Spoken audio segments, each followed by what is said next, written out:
Hello, this is Sunny, or the Sleeping Sunset, and I know it's been, again, a while since I've made a video. I'm really going to try to make this a more regular thing, but I've just had so much going on with my family, work, school, just a bunch, and unfortunately, I'm sure this will get back to you on my whole thing of just sporadically making videos, because it's on our house, and trying to move from the area to someplace a little less urban. But that's just a little update and why I can't ever seem to make videos. Despite the whole moving thing, I'm going to try to find a more permanent setup for making my videos. I'm actually really liking this one right now. It's pretty simple for me to put together, I guess. I actually just have this hanging on my wall all the time. Super cute. It's really nice. And this is just a little bookshelf that I put all over. Got my candles there already, so it's pretty much the perfect placement for any ASMR videos.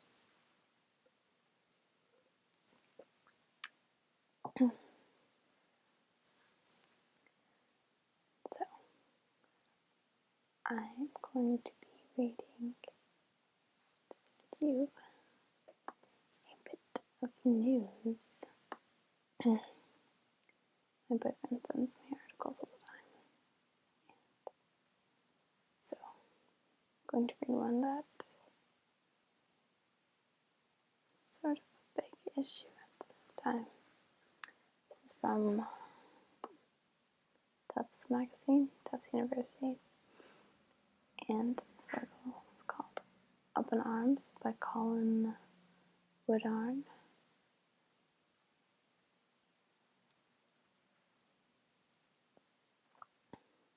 Okay,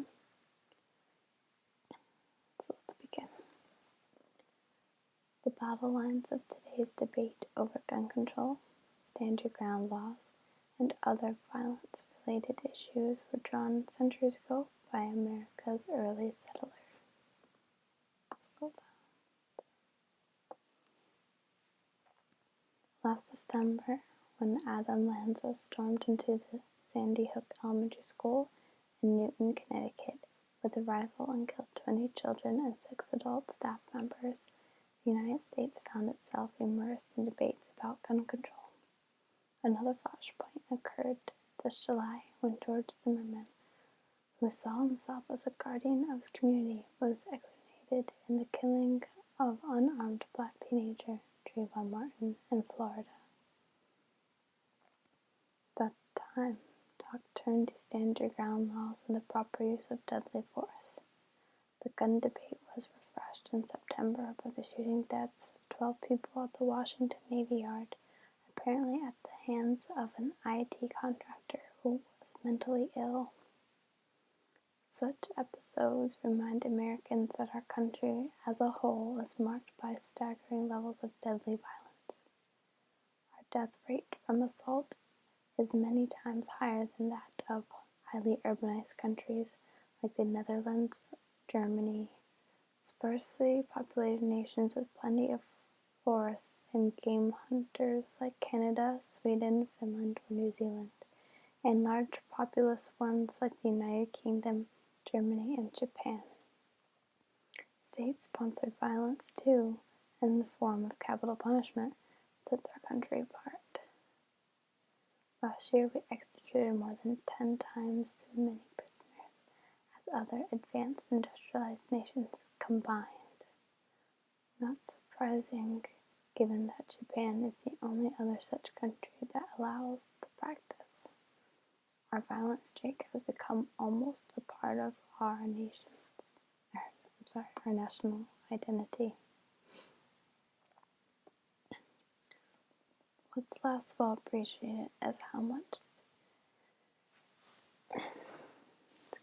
the incidence of violence, like so many salient issues in America's life, varies by region. Beyond a vague awareness that supporters of violent retaliation and easy access to guns are concentrated in the states of the former Confederacy and to a lesser extent the Western interior, most people cannot tell you much about regional differences on such matters. Our conversational way of defining regions divided the country along state boundaries into a northeast, midwest, southeast, southwest, and northwest, mask the cultural lines along which attitudes towards violence fall. These lines don't respect state boundaries. To understand violence, or particularly any other divisive issues, you need to understand historical settlement patterns and the lasting culture issues they established.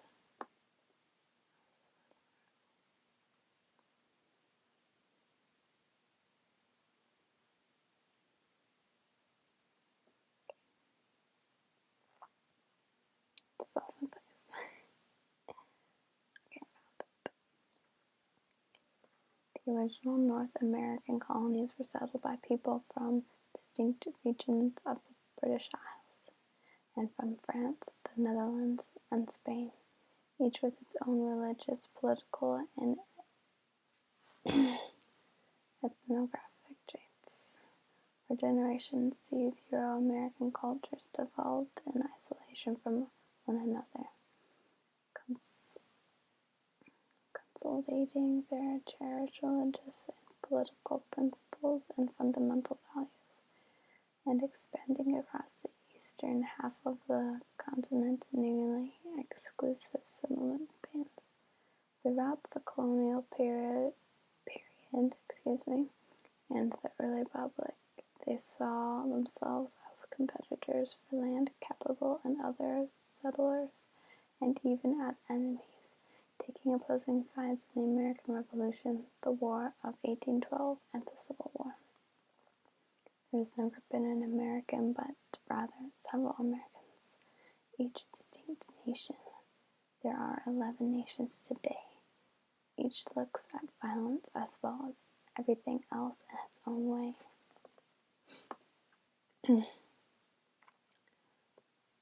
The precise delineation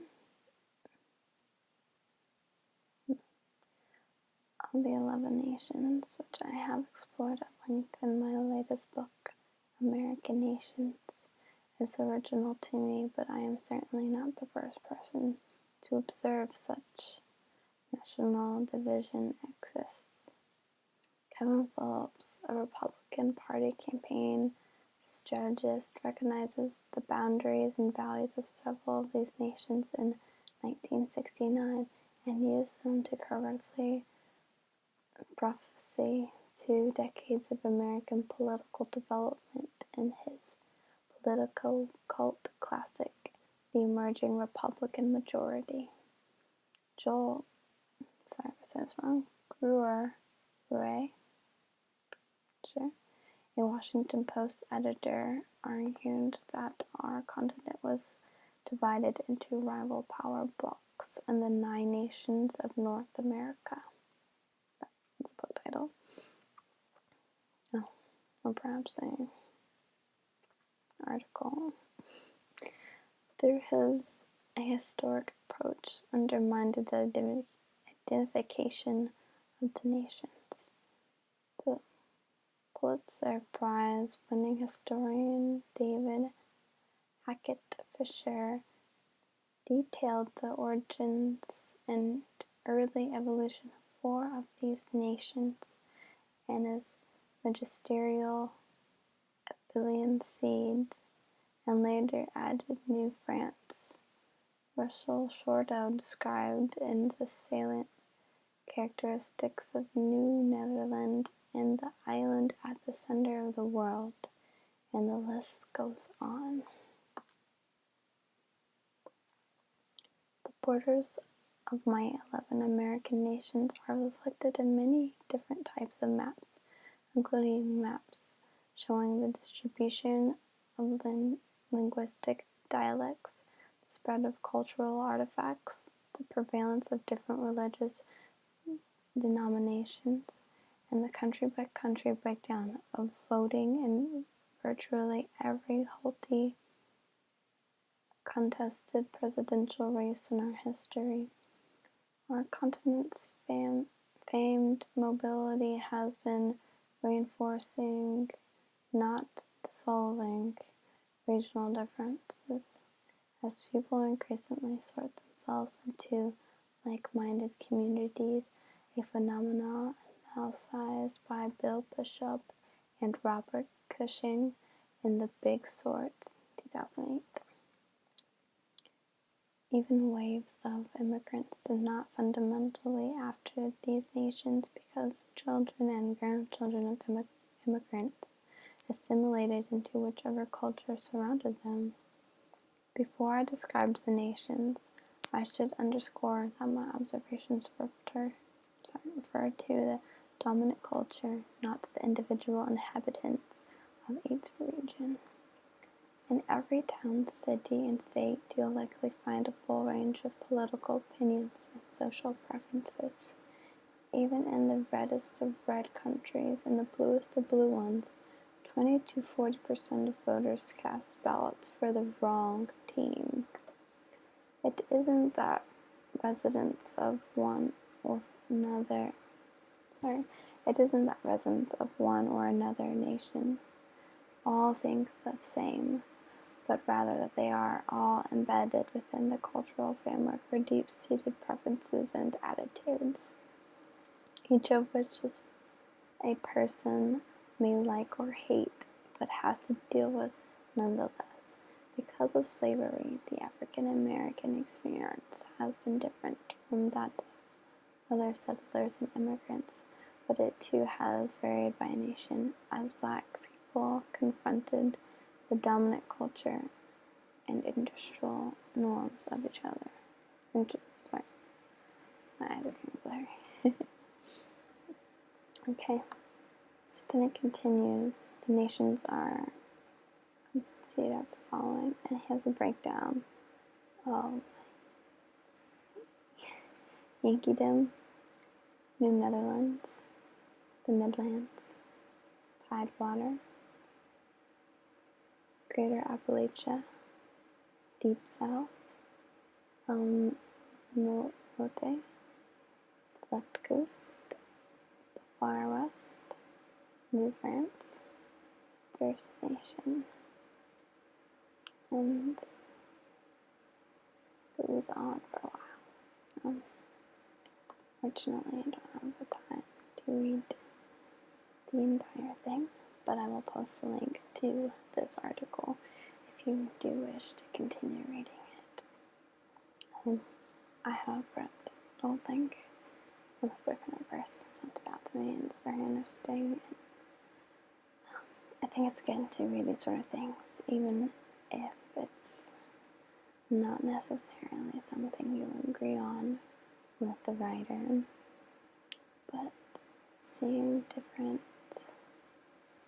views and angles of different issues is a good thing. It's never good to be closed-minded. You should always hear out the other side of the argument and just give a listen to what they say. Even if you're not going to consider it, it's just plain ignorant just to say, this is what I think, it is right, I will not think anything else, because people, you grow, you change. So with that, I hope that was relaxing for you all, and I'll be making a new video hopefully shortly.